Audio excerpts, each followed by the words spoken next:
Assalamualaikum warahmatullahi wabarakatuh. Ya, selamat pagi anak-anak sekalian. Semoga kita selalu dalam keadaan sehat walafiat ya. Alhamdulillahirrahmanirrahim. Sebelum kita mulai pembelajaran selanjutnya, marilah kita berdoa supaya apa yang kita pelajari mendapat keberkahan.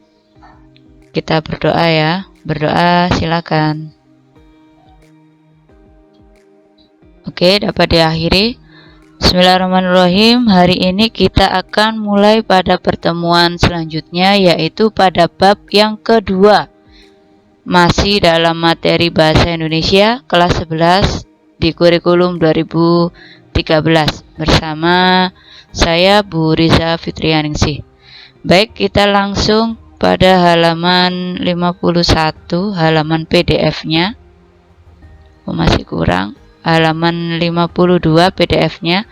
Kalau halaman e-booknya itu 45 ini ya.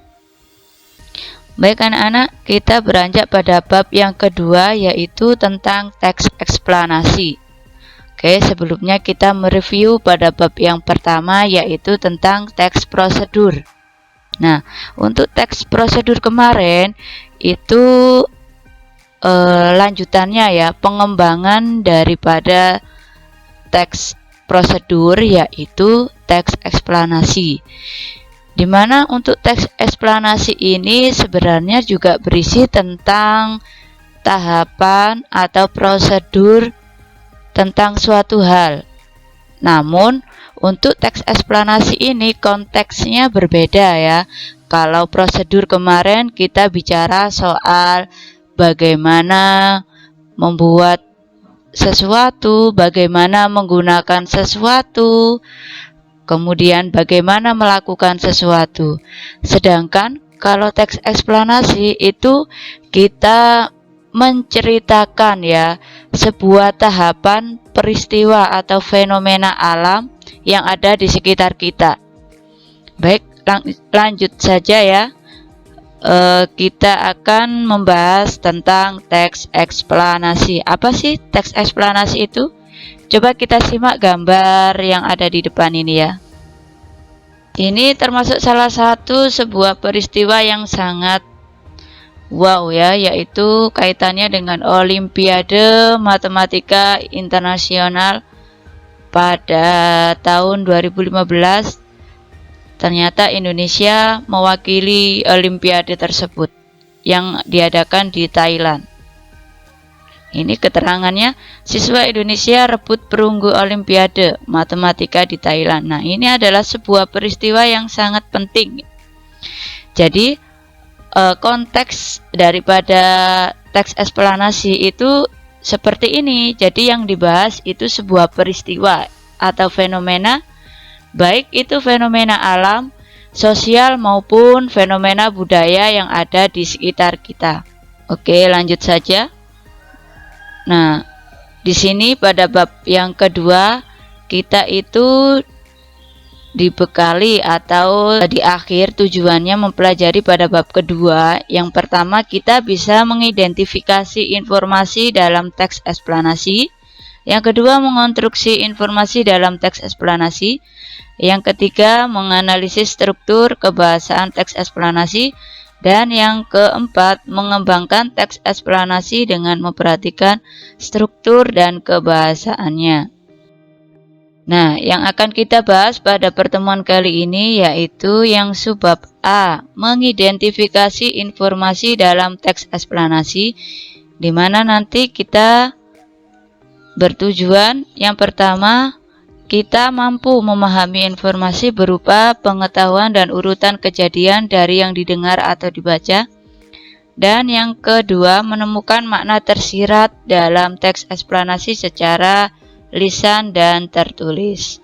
Oke, mari kita simak bersama.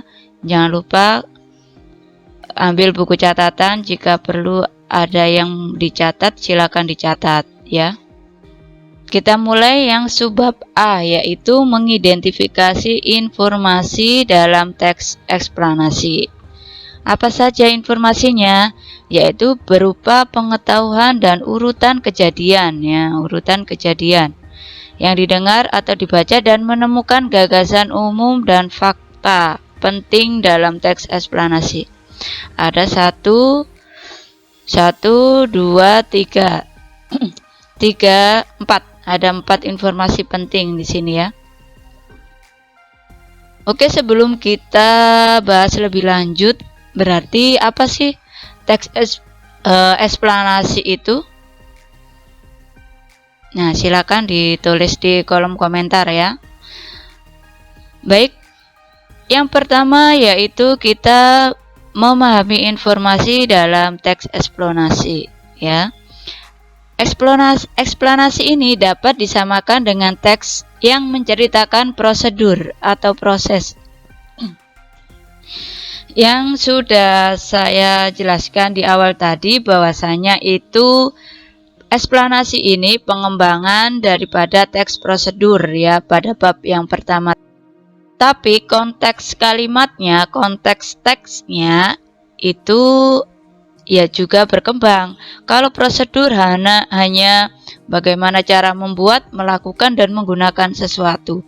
Tapi kalau eksplanasi ini kaitannya dengan cakupannya lebih luas, yaitu tentang fenomena atau peristiwa, baik itu peristiwa alam, sosial, maupun budaya yang ada di sekitar kita. Persamaan yang kedua, teks prosedur dengan teks eksplanasi ini sama-sama mengandung kalimat atau pernyataan fakta. Ya, mengapa demikian? Ya, karena prosedur juga harus semuanya fakta. Misalkan kalau cara membuat sesuatu ya kita jelaskan ya pernyataan yang memang logis ya. Kalau eksplanasi juga seperti itu ya, misalkan saja peristiwa gerhana matahari, nah yang ada di ilmu pengetahuan alam itu ya, atau gerhana bulan, atau peristiwa bulan sabit dan lain sebagainya. Apakah hanya alam aja? Ya, contoh yang sosial yang sudah kita alami ini ya, misalkan fenomena ini virus COVID-19 atau fenomena sosial tentang pengangguran ya, karena penyebab daripada adanya pandemi COVID-19 ini sehingga banyak masyarakat yang mengalami pengangguran baik di bidang ekonomi maupun bidang yang lainnya. Selanjutnya, kalau di bidang budaya, contohnya apa ya eksplanasi di bidang budaya?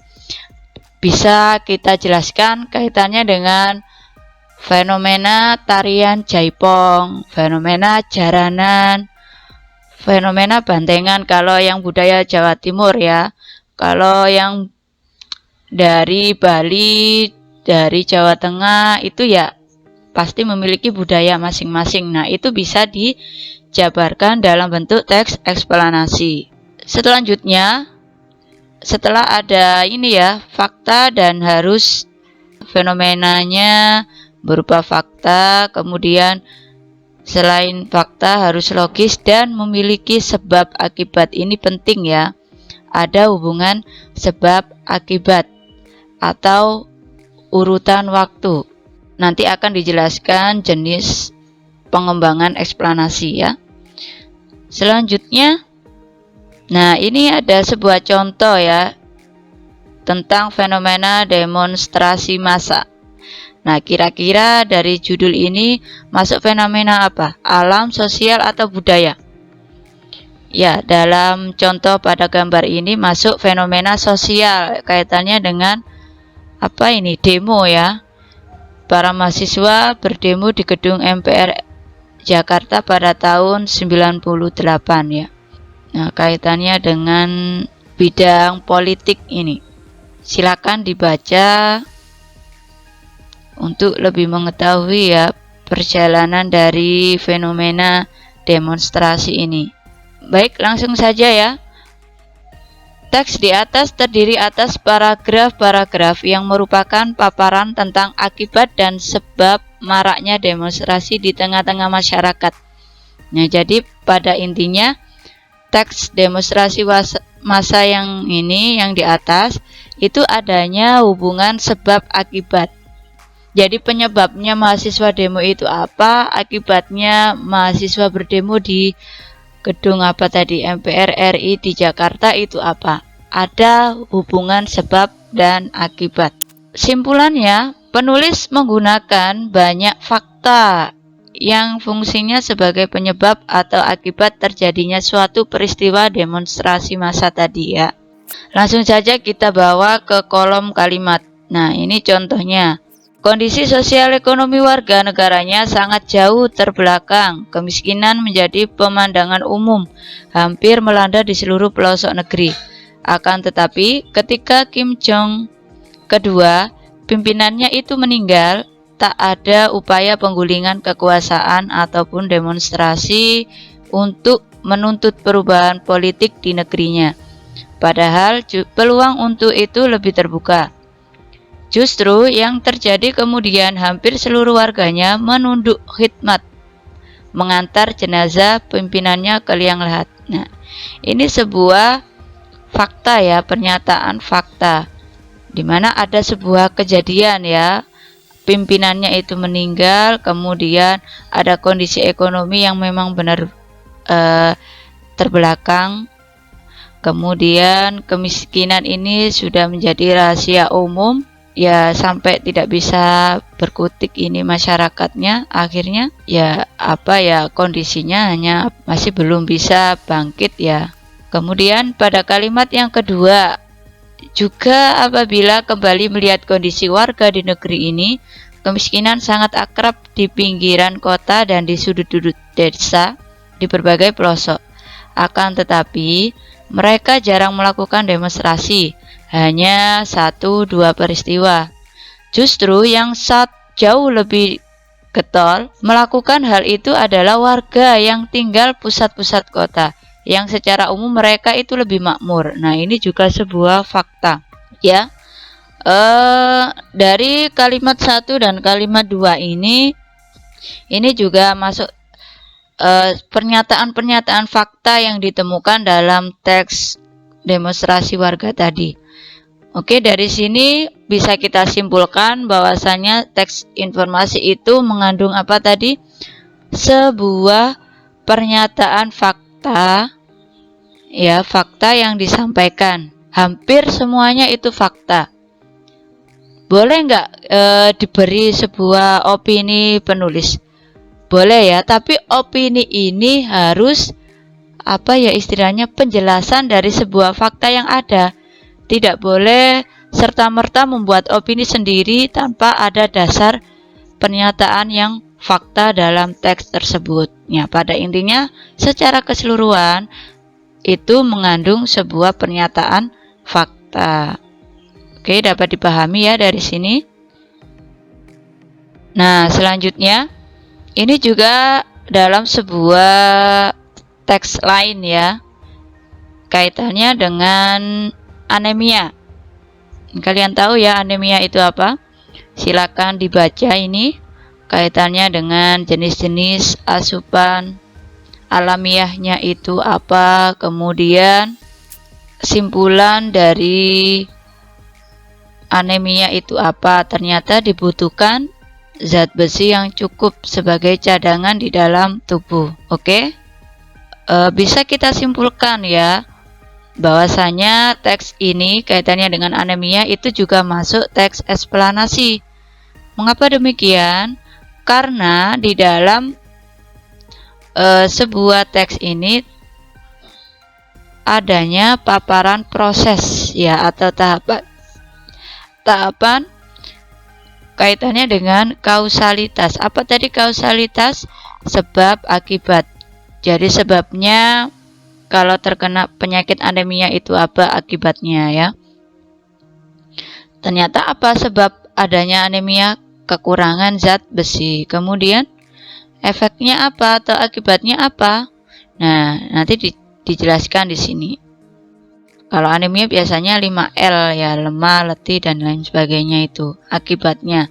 Kemudian bagaimana cara untuk mengoreksi anemia dalam tubuh? Itu juga dijelaskan dalam teks tersebut di bagian akhir ya, di bagian simpulan.